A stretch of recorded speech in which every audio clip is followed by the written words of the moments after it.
बिस्मिल्लाहिर्रहमानिर्रहीम। अस्सलाम वालेकुम नाज़रीन, आप देख रहे हैं सरेआम न्यूज़। खबर शामिल करेंगे गुजरात से।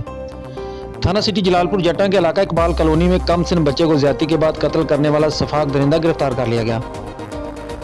2 दिसंबर थाना सिटी जलालपुर जट्टा के इलाका मल्ला इकबाल कॉलोनी में एक जेर तमीर मकान से एक कम सिन बच्चे की नश मिलने की इत्तला मौसूल हुई, जिस पर DSP सदर सर्कल हाफिज इम्तियाज, SHO थाना सिटी जलालपुर जट्टा SI इदनान अहमद अपनी टीम के हमरा मौका पर पहुंचे, जबकि DPO गुजरात उमर सलामत भी SP इन्वेस्टिगेशन इमरान रज़ाक के हमरा जाए वक़ुआ पर पहुंच गए। क्राइम सीन यूनिट और PFSA की टीमों की मदद से शवाहिद इकट्ठे करने के बाद नश को पोस्टमार्टम के लिए अस्पताल मुंतकिल किया गया।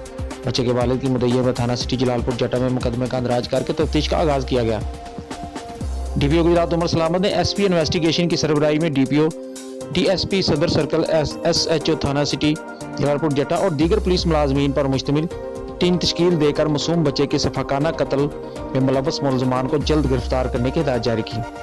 खसूसी टीम ने पेशा वाराना सलाहियतों को बरूए कार लाते हुए वक़ुआ में मुलव्वस मुलज़िम को 24 घंटों के अंदर ट्रेस करके गिरफ्तार कर लिया। मुलज़िम को फ़ायद अली उर्फ जानी और लियाकत अली सकना मल्ला इकबाल कॉलोनी जलालपुर जट्टा ने दौरान इंटरोगेशन इंकशाफ किया कि मैंने बच्चे को ट्यूशन से घर वापस जाते हुए भुला फुसला कर नशा आवर चीज़ खिला दी और महल्ले में वाक़या ज़ेर तमीर मकान में ले गया, जहाँ पहले इसे ज्यादती का निशाना बनाया। चूँकि मकतूल मल्लेदार होने के नाते मुझे जानता था, लिहाजा अपना जुर्म छुपाने के लिए इसका गला दबाकर मौत के घाट उतार दिया गया और मौका से फरार हो गया। मुलज़िम की तफ्तीश जारी है।